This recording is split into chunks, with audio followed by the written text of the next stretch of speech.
जय माता दी। प्रेम से बोलिए संतोषी माता की जय। आज शुक्रवार के दिन आप सुनिए संतोषी माता की व्रत कथा। एक बुढ़िया थी और उसके 7 बेटे थे।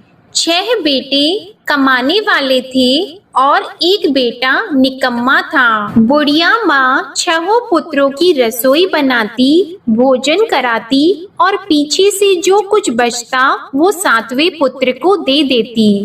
परंतु वह बड़ा भोला भाला था, मन में कुछ विचार नहीं करता था। एक दिन वह अपनी बहू से बोला, देखो मेरी माता का मुझ पर कितना प्रेम है। वह बोली, क्यों नहीं, सबका झूठा बचा हुआ तुमको खिलाती है। वह बोला, ऐसा भी हो सकता है क्या? मैं जब तक आंखों से न देखूं मान नहीं सकता। बहू ने हंसकर कहा, देख लोगी तब तो मानोगी। कुछ दिन बाद बड़ा त्योहार आया। घर में 7 प्रकार के भोजन और चूरमा के लड्डू बने। वह जांचने को सर के दर्द का बहाना कर पतला कपड़ा सिर पर ओढ़कर रसोई घर में सो गया और कपड़े में से सब देखता रहा। 6 भाई भोजन करने आए। उसने देखा माँ ने उनके लिए सुंदर सुंदर आसन बिछाए, 7 प्रकार की रसोई परोसी। वह आग्रह करके जिमाती रही, वह देखता रहा। 6 भाई भोजन कर उठे तब माँ ने उनकी झूठी थालियों में से लड्डुओं के टुकड़ों को उठाया और एक लड्डू बनाया। झूठन साफ करके बुढ़िया माँ ने पुकारा, उठ बेटा, 6 भाई भोजन कर गए, अब तू ही बेटा बाकी है, उठ और तू कब खाएगा? वह कहने लगा, माँ मुझे भोजन नहीं करना, मैं परदेश जा रहा हूँ। माता ने कहा, कल जाता तो आज ही जा। वह बोला, हाँ हाँ आज ही जा रहा हूँ। यह कहकर वह घर से निकल गया। चलते समय उसे बहू की याद आई। वह गौशाला में कंडे थाप रही थी। वह उसे जाकर बोला कि मेरे पास तो कुछ नहीं है, यह अंगूठी है सो ले लो और अपनी कुछ निशानी मुझे दे दो। वह बोली कि मेरे पास क्या है, यह गोबर भरा हाथ है। यह कहकर उसकी पीठ में गोबर के हाथ की थाप मार दी और वह चल दिया। चलते चलते दूर देश में पहुंचा। वहां पर एक साहूकार की दुकान थी। वहां जाकर बोला, भाई मुझे नौकरी पर रख लो। साहूकार को नौकर की जरूरत थी। साहूकार उससे बोला, तू नौकरी पर रह जा। लड़के ने पूछा, तनख्वाह क्या रहेगी? साहूकार ने कहा, काम देखकर दाम मिलेंगे। साहूकार की नौकरी मिल गई। वह सवेरे 6 बजे से रात्रि 12 बजे तक नौकरी करने लगा। कुछ दिनों में दुकान का लेन देन, हिसाब किताब, ग्राहकों को माल बेचना, सारा काम करने लगा। साहूकार के 7-8 नौकर थे। वे सब चक्कर खाने लगे कि यह नया नौकर बहुत होशियार बन गया है। सेठ ने भी काम देखा और 3 महीने के अंदर ही उसे मुनाफे का साझीदार बना लिया। 12 वर्ष में वह नामी सेठ बन गया और मालिक सारा कारोबार उस पर छोड़कर बाहर चला गया। अब बहू पर क्या बीती वह सुनो। सास ससुर उसे दुख देने लगे। सारी गृहस्थी का काम करा के उसे लकड़ी लेने जंगल में भेजते। इस बीच घर की रोटियों के आटे से भी जो भूसी निकलती उसकी रोटी बनाकर रख दी जाती और फूटे नारियल की नरेली में पानी। इस तरह दिन बीतते रहे। एक दिन वह लकड़ी लेने जा रही थी कि रास्ते में बहुत सी स्त्रियां संतोषी माता का व्रत करती दिखाई दी। वहां यह खड़ी होकर कहने लगी, बहनों, यह तुम किस देवता का व्रत करती हो और इसके करने से क्या फल होता है? इस व्रत के करने की क्या विधि है? यदि तुम अपने इस व्रत का विधान मुझे समझाकर कहोगी तो मैं तुम्हारा बड़ा एहसान मानूंगी। तब उनमें से एक स्त्री बोली, सुनो, यह संतोषी माता का व्रत है। इसके करने से निर्धनता दरिद्रता का नाश होता है, लक्ष्मी आती है, मन की चिंताएं दूर होती हैं, घर में सुख होने से मन को प्रसन्नता और शांति मिलती है। निपुत्री को पुत्र मिलता है, प्रीतम बाहर गया हो तो शीघ्र आता है। कुंवारी कन्या को मनपसंद वर मिलता है।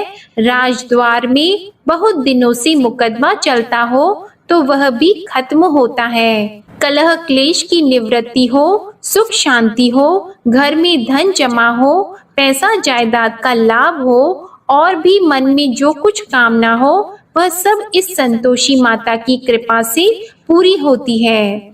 स्त्री कहने लगी, 1.25 आने का गुड़ चना लेना, इच्छा हो तो 5.25 आने का लेना या 1.25 रुपए का भी, सहूलियत के अनुसार ही लेना, बिना परेशानी श्रद्धा और प्रेम से जितना भी बन सके सवाया लेना। 5.25 पैसे से 5.25 आने तथा इससे भी ज्यादा शक्ति और भक्ति के अनुसार ले लेना। हर शुक्रवार को निराहार रहकर कथा कहना और सुनना। इसके बीच क्रम टूटे नहीं, लगातार नियम पालन करते रहना। सुनने वाला कोई न मिले तो घी का दीपक जलाकर उसके आगे जल के पात्र को रखकर कथा कहना, परंतु नियम न टूटे। जब तक कार्य सिद्ध न हो नियम पालन करना और कार्य सिद्ध हो जाने पर व्रत का उद्यापन करना। 3 मास में माता फल पूरा करती है। यदि किसी के खोटे ग्रह हो तो भी माता 1 वर्ष में अवश्य कार्य सिद्ध करती हैं। कार्य सिद्ध होने पर ही उद्यापन करना चाहिए, बीच में नहीं करना चाहिए। उद्यापन में 2.5 सेर आटे का खाजा तथा इसी अनुसार से खीर तथा चने का साग बनाना। 8 लड़कों को भोजन कराना। जहाँ तक मिले देवर, जेठ, भाई, बंधु, कुटुंब के लड़के लेना। न मिले तो रिश्तेदारों और पड़ोसियों के लड़के बुलाना। उन्हें भोजन कराकर यथाशक्ति दक्षिणा देना और माता का नियम पूरा करना। उस दिन घर में कोई खटाई नहीं बनाना। यह सब सुनकर बुढ़िया की बहू वहां से चल दी। रास्ते में लकड़ी के बोझ को बेच दिया और उन पैसों से गुड़ चना लेकर माता के व्रत की तैयारी करने लगी। आगे चली और सामने मंदिर है। यह सुनकर माता के मंदिर में जाकर माता के चरणों में लौटने लगी। इसके बाद वह माँ से विनती करने लगी कि हे माँ, मैं निपट मूर्ख हूँ, व्रत के नियम कुछ नहीं जानती हूँ, मैं बहुत दुखी हूँ। हे माता जग जननी, मेरा दुख दूर करो, मैं आपकी शरण में हूँ। माता को दया आई। एक शुक्रवार बीता कि दूसरे शुक्रवार को ही इसके पति का पत्र आया और तीसरे को उसका भेजा हुआ पैसा भी आ पहुंचा। यह देखकर जेठानी मुंह सिकोड़ने लगी। इतने दिनों में इतना पैसा आया, इसमें क्या बढ़ाव है। लड़के ताने देने लगे कि काकी के पास अब पत्र आने लगे, रुपए आने लगा, अब तो काकी की खातिर बढ़ जाएगी, अब तो काकी बुलाने से भी नहीं बोलेगी। बेचारी सरलता से यह कहती है कि भैया पत्र आएगा, रुपए आएंगे तो हम सबके लिए अच्छा है। ऐसा कहकर आंखों में आंसू भरकर संतोषी माता के मंदिर में आकर मातेश्वरी के चरणों में गिरकर रोने लगी। माँ, मैंने तुमसे पैसा नहीं मांगा, मुझे पैसे से क्या काम है, मुझे तो अपनी सुहाग से काम है, मैं तो अपने स्वामी की दर्शन और सेवा मांगती हूँ। तब माता ने प्रसन्न होकर कहा, जा बेटी, तेरा स्वामी आएगा। यह सुनकर खुशी से वह बावली होकर घर जाकर काम करने लगी। अब संतोषी माँ विचार करने लगी, इस भोली पुत्री से मैंने कह तो दिया कि तेरा पति आएगा, पर आएगा कहाँ से? वह तो इसे स्वप्न में भी याद नहीं करता। इसे याद दिलाने तो मुझे ही जाना पड़ेगा। इस तरह माता उस बुढ़िया के बेटे के पास जाकर स्वप्न में प्रकट होकर कहने लगी, साहूकार के बेटे, सोता है या जागता है? वह कहता है, माता सोता भी नहीं हूँ, जागता भी नहीं हूँ, बीच में ही हूँ, कहो क्या आज्ञा है।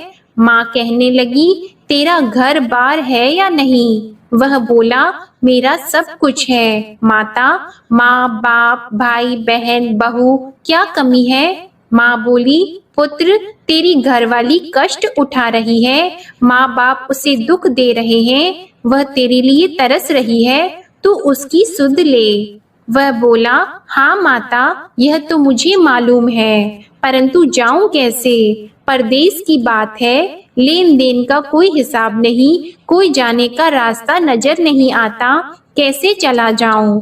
माँ कहने लगी, मेरी बात मान, सवेरे नहा धोकर संतोषी माता का नाम लेकर घी का दीपक जलाकर दंडवत कर दुकान पर जा बैठना। देखते देखते तेरा लेन देन चुक जाएगा, जमा माल बिक जाएगा, सांझ होते होते धन का ढेर लग जाएगा।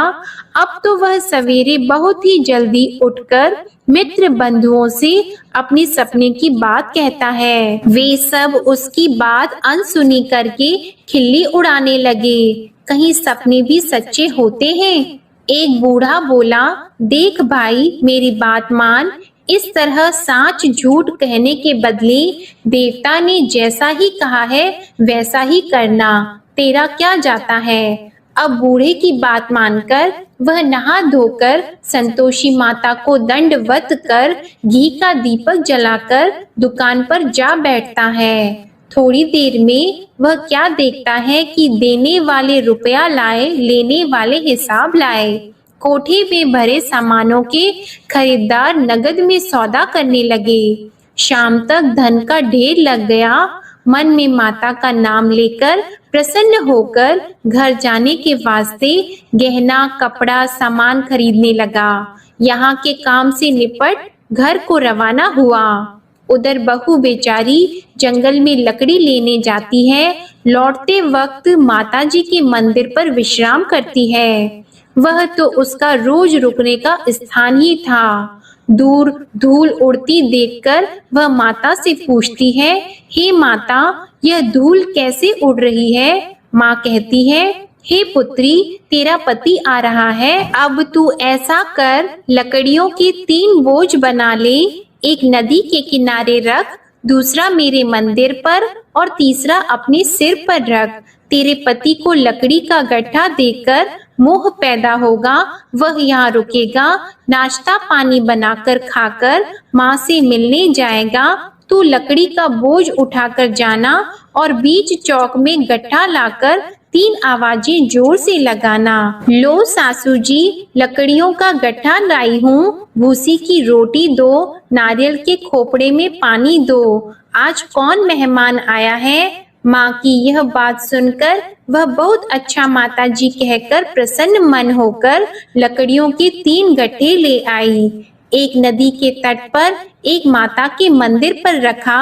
इतने में ही वह मुसाफिर आ पहुंचा। सूखी लकड़ी देखकर उसकी इच्छा हुई कि अब यहीं निवास करें और भोजन बनाकर खा पीकर गांव जाएं। इस प्रकार भोजन बनाकर विश्राम लेकर गांव को गया। उसी समय बहू सिर पर लकड़ी का गट्ठा लिए आती है।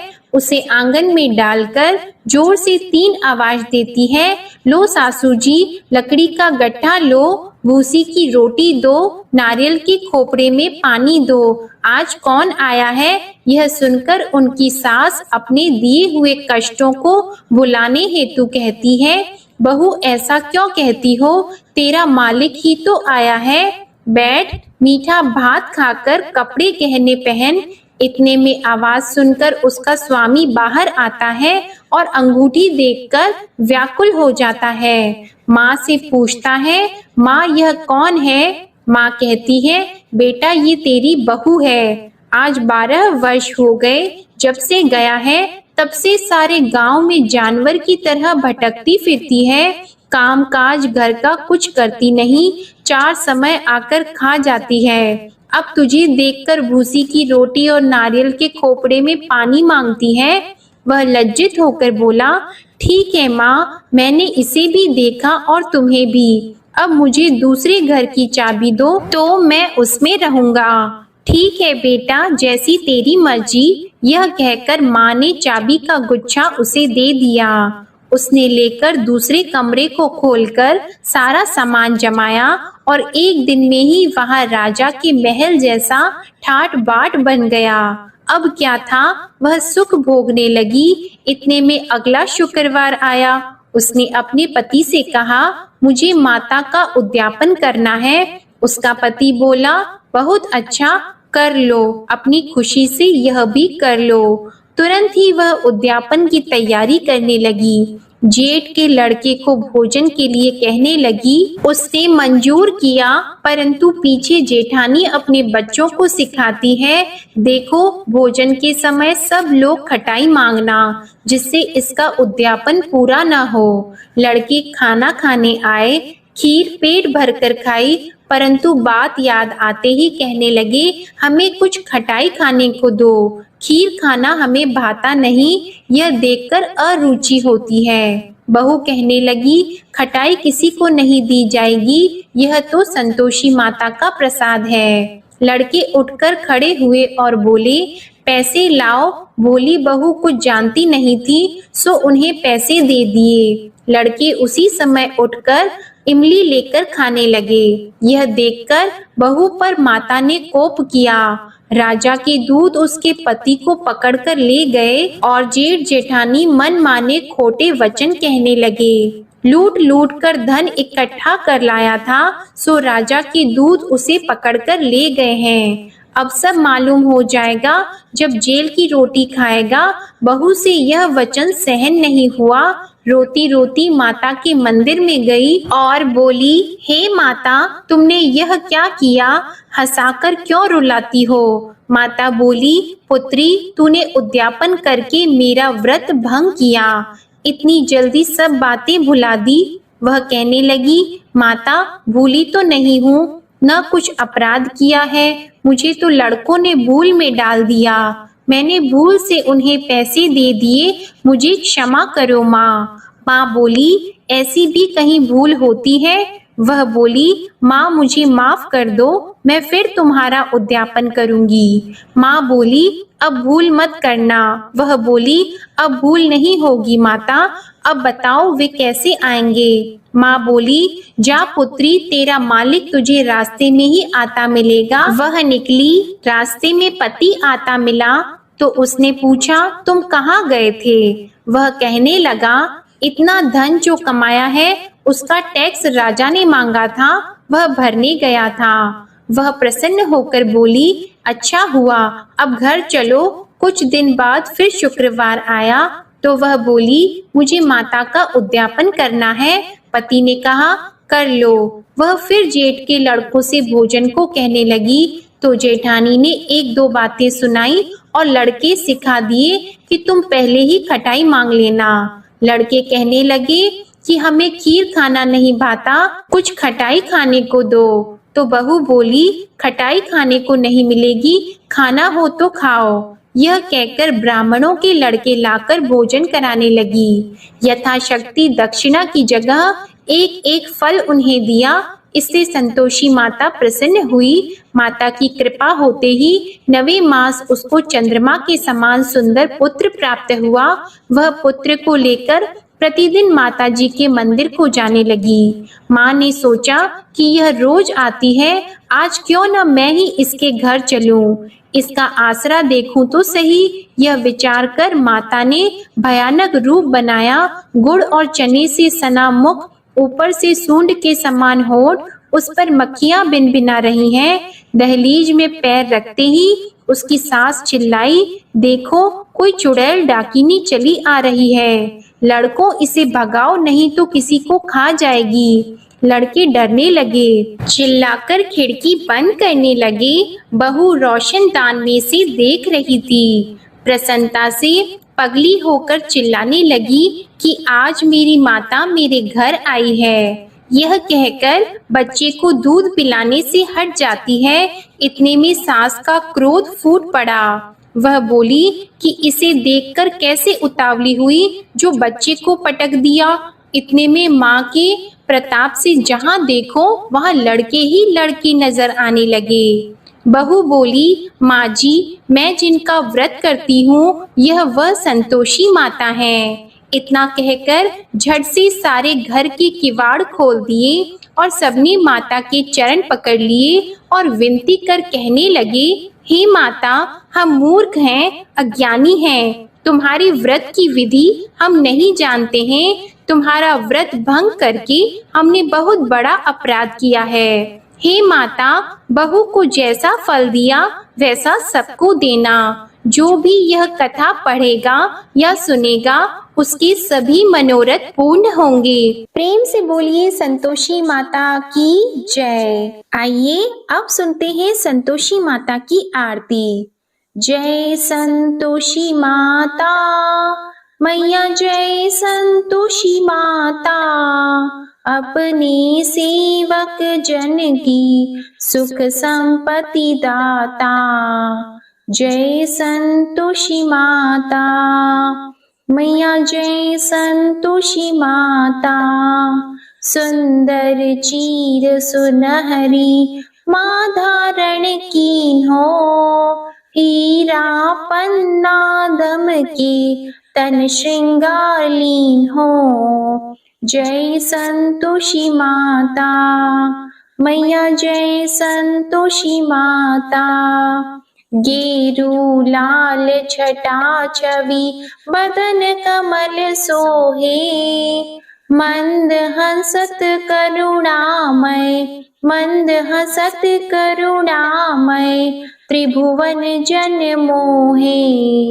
जय संतोषी माता मैया, जय संतोषी माता, स्वर्ण सिंहासन बैठी चवर ढुरे प्यारे, धूप दीप मधुमेवा भोग धरे न्यारे।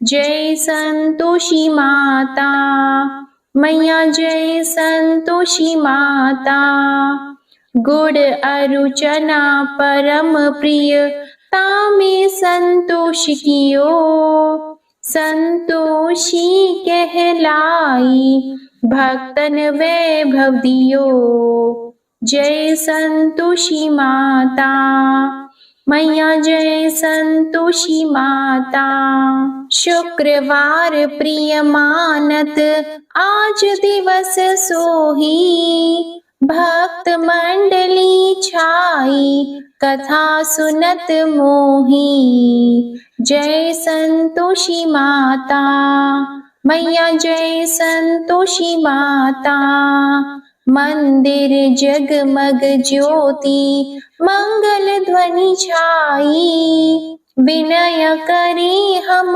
बालक चरणन सिर नाई। जय संतोषी माता मैया, जय संतोषी माता, भक्ति भावमय पूजा अंगीकृत कीजिए, जो मन बसे हमारी इच्छा फल दीजिए। जय संतोषी माता मैया, जय संतोषी माता, दुखी दरिद्री रोगी संकट मुक्त किए, बहु धन धान्य भरे घर सुख सौभाग्य दिए।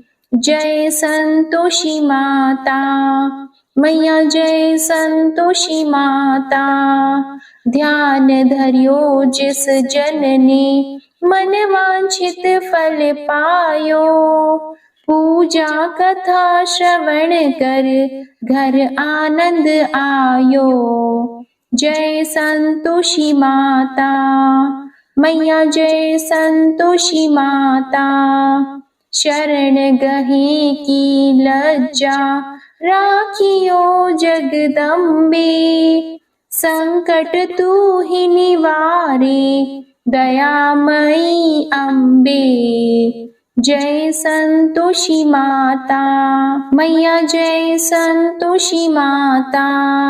संतोषी माँ की आरती जो कोई नर गावे, रिद्धि सिद्धि सुख संपत्ति जी भर कर पावे। जय संतोषी माता मैया, जय संतोषी माता, जय संतोषी माता। प्रेम से बोलिए संतोषी माता की जय। आपको आज की कथा पसंद आए तो वीडियो को लाइक करके चैनल को जरूर सब्सक्राइब करिएगा और कमेंट में संतोषी माता की जय भी जरूर लिखिएगा।